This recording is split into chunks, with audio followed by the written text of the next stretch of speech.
السلام عليكم ورحمة الله وبركاته. مساء الخير عليكم أو صباح الخير حسب التوقيت اللي بتشوفوا فيه الفيديو. يومكم جميل إن شاء الله، يا رب يعجبكم بقى الفيديو النهاردة، وروتين جديد ويوم جديد. وخلينا نبدأ الفيديو ونقول اللهم صل وسلم وبارك على سيدنا محمد أفضل الخلق وسيد المرسلين عليه أفضل الصلاة والسلام.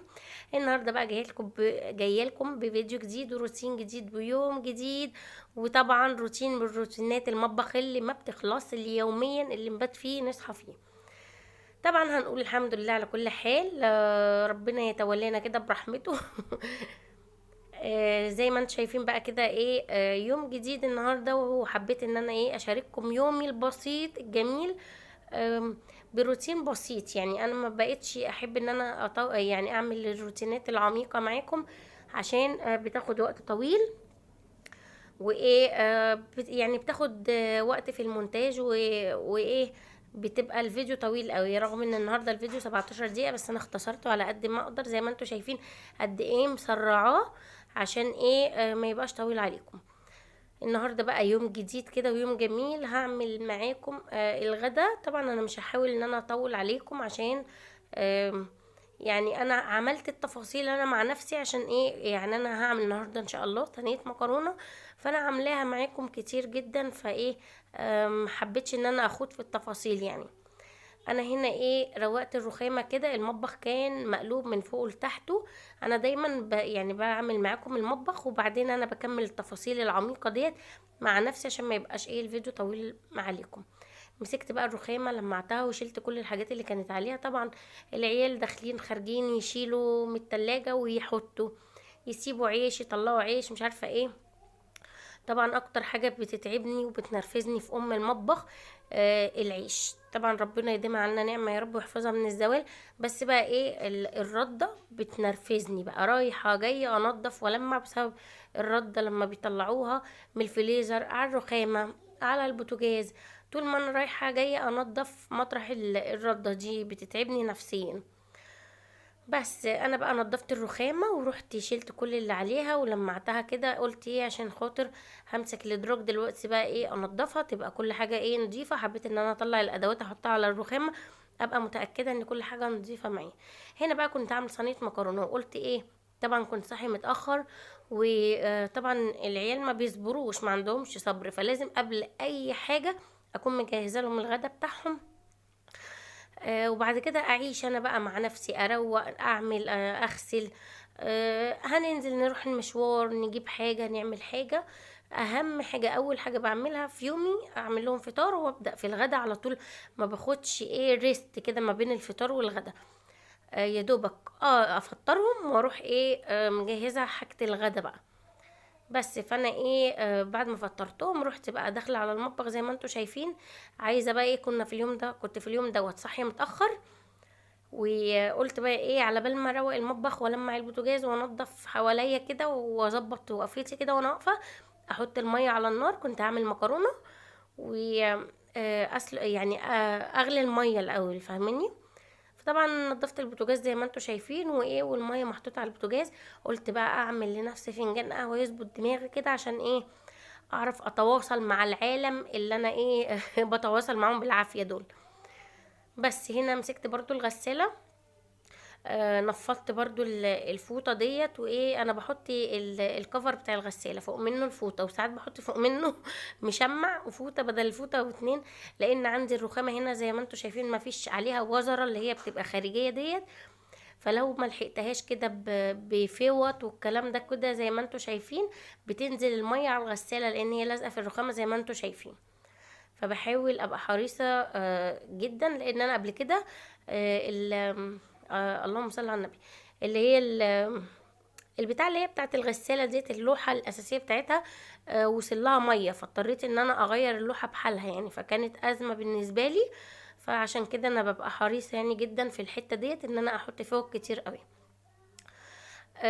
المواعين دي بقى ايه كانت لمتها من المطبخ، وكان عندي اكل وكده فضيته كله، وروقت الحلل زي ما انتم شايفين حطيتها فوق بعضها كده، وقلت اجهز المواعين في جنب واحد عشان ايه ما يعني الم المطبخ على قد ما اقدر.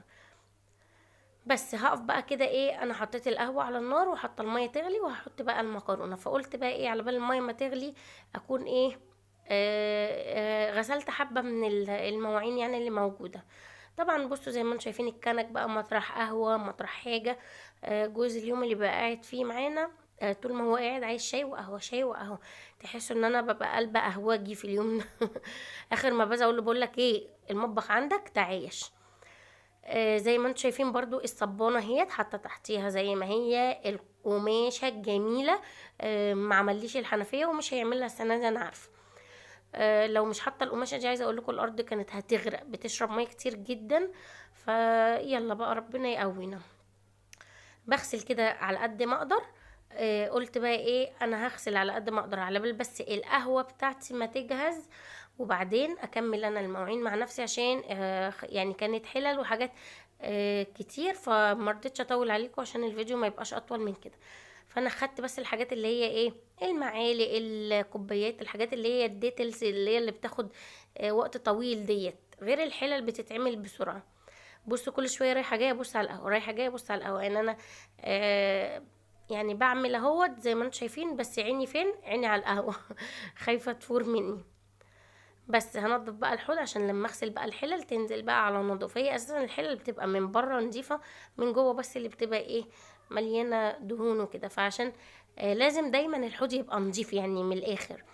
ما ينفعش ان هو يبقى مدهنين ودهنانه على دهنانه تبهدلي بقى المواعين بتاعتك وتاخد معاكي مجهود اكتر يعني. فحرصا ان انت ايه رايحه جايه تنضفي في الحوض تخليه دايما نضيف. هنا كانت القهوه بقى اتعملت اخيرا. هحطها بقى جنبي كده على ما تبرد واروح بقى اشربها واكمل بقى بقيه الفيديو معاكم. بس اهم حاجه القهوه بتاعتي دي اهم حاجه. زي ما انتوا شايفين بقى كده. الفيديو انا مسرعاه قوي على فكره. فلو انتوا حابين ان هو يبقى سريع كده قولولي. لو مش حابين وحابين ان انتوا تعيشوا معايا في التفاصيل برضو قولولي. انا واحده من الناس بحب قوي الشطات بتاعه غسيل المواعين دي. يعني انا لو بتفرج على فيديو لاي حد بحب قوي الفقره بتاعه غسيل المواعين ديت انا بحبها. في غيري لا. فعشان كده انا بحب ان انا اصرحها. لو انتوا حابين ان انا ابطئها شويه وخليكم تعيشوا معايا في التفاصيل ايه قولوا لي. انا كده سبت المواعين بقى قلت هشرب القهوه واكمل بقيه المواعين وبعدين ادخل بقى اجهز في الاكل بتاعي. انا النهارده هعمل لهم صينيه مكرونه. قلت لهم اعمل لكم جنبيها ايه بانيه اعمل لكم ايه. انا طبعا لما بعمل البانيه جنب المكرونه يا البانيه اللي بيتاكل ويسيبوا المكرونه يا اما المكرونه اللي بتتاكل ويسيبوا البانيه. فانا بقيت ان انا اعمل ايه حاجه واحده. ليه انا اصلا عيالي مش بياكلوا الاكل اللي هو هما بس زنانين الاكل يتحط خلاص بقى ياكلوا معلقتين وشكرا.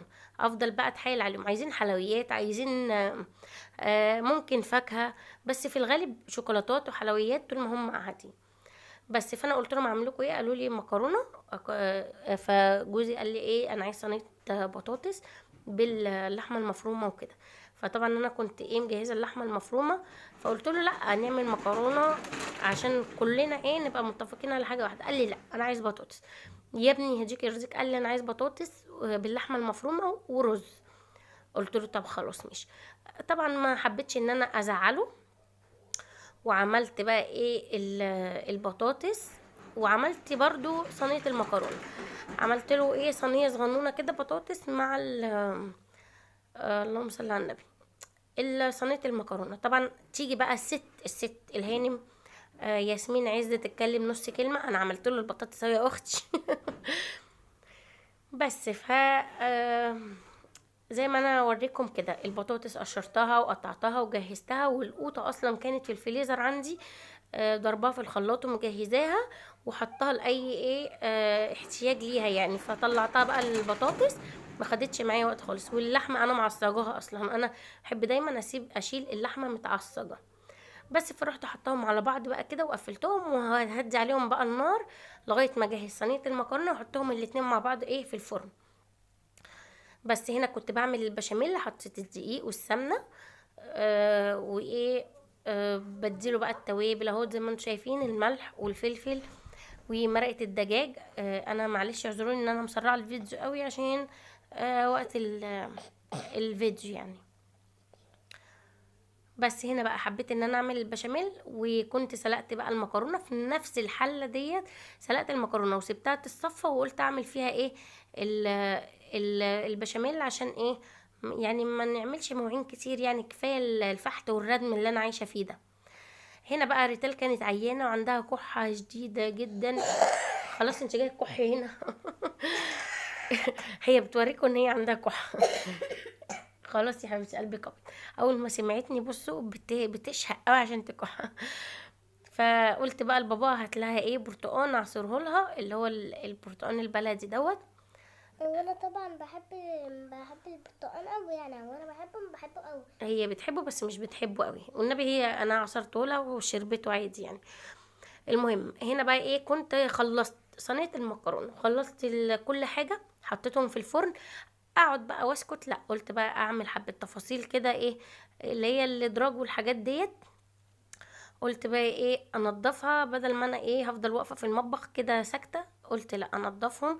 شلت بقى الادراج اللي انا ايه ايدي فيهم يوميا يوميا، قلت انضفهم تنظيفه حلوه كده، عشان ايه يعني تبقى نظيفه يعني، فاهميني؟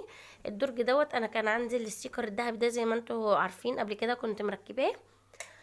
فرحت ركبته في يعني في كذا رف، وفي الدرج دوت، والستيكر خلص ماشي ساعتها وانا بركبه.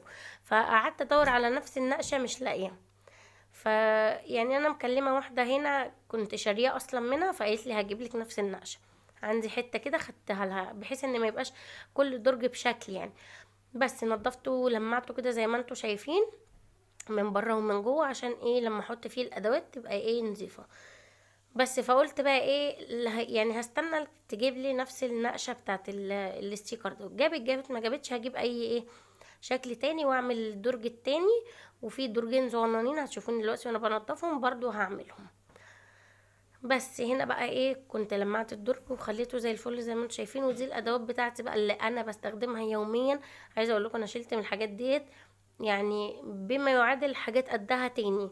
شلتها حاجات كتير، شلتها في كيس وحطيتها في كرتونه كده، ورحت حطها تحت السرير، لان لقيتها عامله زحمه في الدرج وانا مش بستخدمها. حاجات انا بروح اشتريها وفي الاخر استخدامي ليها قليل قوي. فلقيتها اصلا الدرج عندي مش عميق، فبياخد ايه، بيزهقني كده لما بتميلي حاجات ما بيرضاش يتقفل. فلقيت ان انا ايه اشيلهم بقى كده ايه، عشان اخلي الدرج يا دوبك مرتاح في الحاجه اللي انا ايه بستخدمها يوميا. فتحت بقى الدرج التاني زي ما انتوا شايفين. انا شلت طقم التوابل اللي كان عندي، لغيته خالص، غسلته وشيلته خالص كده، وجبت العلب الصغنونه دي، جميله جميله جميله، وحبها قوي ومرتاحه فيها قوي. ما حبيتش طقم التوابل اللي هو بيبقى محطوط على الرخامه ده، يوميا كده انضف فيه ولمع فيه واغسل فيه، وفي الاخر بيتملي دهون. فالموضوع ما كانش مريحني نفسيا. من ساعه ما جبت بقى العلب ديت وانا مرتاحه فيها قوي قوي قوي. فضيت لها درج زي ما انتوا شايفين كده وحطاها. العلب بقى كده ايه الصغننه دي، منها ايه علبه تقدري ان انت تاخدي منها بكميه كبيره، ومنها ايه اللي هي زي ملاحه، فاهميني؟ بس وحطهم بقى في الدرج كده. عايزه اقول لكم محفوظين جدا من الدهون وبهدلت البوتاجاز، لان الدرج دوت لازق في البوتاجاز جدا. زي ما انتوا شايفين مسكت بقى الدرج ولمعته برضو نفس التاني، ورحت ملمعه ايه طقم التوابل وكله، وايه قفلته بقى كده خلاص. همسك بقى هنا الرف دوت اللي انا ملياه كراكيب دوت، انا مش عارفه اعمل في نفسي ايه الصراحه. الرف دوت مش عارفه يعني اقفله ازاي، اعمل في نفسي ايه. الكوبايات اللي قدامكم ديت عيالي ما بيرضوش يشربوا فيها المجات ديت، فانا مش حابه ان انا اشيلهم. الاقي نفسي مليت الجنب دوت كراكيب كده وتفاصيل ملهاش اي 30 لازمه وحاجات عايزه تترمي، فسايباهم. فبحط بقى ايه شريط برشام عشان ما انساهوش اروح حاطاه فيه، مش عارفه ايه مسمار اروح حاطاه فيه. زي ما انتوا شايفين كده املا كركبه، بصوا برشامه، طب كانت فين دي؟ إيه اللي جابها هنا؟ مش عارفه. بس هو زي ما انتوا شايفين بقى رحت ماسكاه منضفاه. هو اساسا يعني مش بيتملي بهدله اكتر من ان هو ايه التراب اللي هو اللي بيبقى عايز يتمسح بس ده. مسكته بقى ورحت ملمعاه، ورحت ايه قلت ارصه كده رصه مظبوطه زي الاول كده. وايه المجات دي بقى هفضيها انا مع نفسي، انا ايه يعني اشوف ايه كل حاجه مكانها ايه. وبعدين امسك المجات دي بقى حبه حبه كده اغسلهم، يعني الم المجات كلها لما افضيها بس الاول واروح غسلهم. انا بقى هبدأ في التنظيف بتاع رمضان، التنظيف العميق بقى ده، يعني اسبوع كده ولا حاجه، وابتدي بقى ايه ابتدي ايه في شغل رمضان ان شاء الله. بس كل حته فيها كمامه كده، حاطين الكمامات معلقينها فين مش عارفه، كل ما امشي في حته في البيت الاقي كمامات. جبت بقى الدرجين دول برضو، كانوا اخر درجين دول اصلا انا ايدي مش بتتمد فيهم خالص. قولوا لي بقى الكراكيب دي والحاجات دي جت فيهم ازاي، الله اعلم، مش انا. والنعمه ما حد يدور شوف مين اللي حط الحاجات دي هنا، مش انا. اصلا الادراج دي انا مش بفتحها، يعني فين كده وفين لما بكون بعمل حلويات ولا حاجه. انا كنت مخصصه درج للحاجات اللي هي الخاصه بالحلويات، يعني فاهمني، في درج صغنون كده كنت مخصصاه للحاجات ديت. ودرج التاني قلت احط فيه ايه اي ادوات ايه انا مش بستخدمها. اتحطت فيه بقى كم الكراكيب دي امتى وازاي وفين، مش عارف، مش انا، محدش يقول لي انت. بس هرصهم بقى كده تاني، هم كانوا نضاف يعني، ما كانش فيهم حاجة زي الادراج التانية، لانهم اصلا مقفولين يعني كل فين وفين لما بستخدمهم. بصوا هنا بقى ايه الحاجات اللي هي بتاعت الحلويات وال اسمه ايه دوت واسمه ايه دوت واسمه ايه. اسمهم ايه، اللهم صل على النبي، مش فاكره، قولوا لي انتوا. البيكنج باودر والفانيليا والخميره والحاجات بتاعت الحلويات، ودي ادوات الكحك بقى يا ولاد اهي في الدرج اهي بقى برصها. كل سنه وانتوا طيبين بقى. عايزه اقول لكم احنا في احسن ايام في السنه كلها. ما تنسوش الصلاة والصيام وقيام الليل الفترة ديت، عايزة اقول لكم من احسن ايام ان انتوا تعبدوا ربنا فيها في السنة كلها. اللهم بلغنا رجب وشعبان ورمضان لا فاقدين ولا مفقودين، اللهم استرنا فوق الارض وتحت الارض ويوم العرض عليك. ما تنسوش بقى حبايبنا الصلاة والسلام على رسول الله بكميات كبيرة كده، والاستغفار عشان خاطر ربنا يرضى عننا يا رب. ده بقى كان الفيديو بتاعي معاكم النهارده، وده غدانا، اروح انا بقى اغرف لهم واكمل معاهم اليوم. وادعوا لي بقى دعوه حلوه من قلبكم. ما تنسوش تحطوا لي اللايك والاشتراك، والسلام عليكم ورحمه الله وبركاته.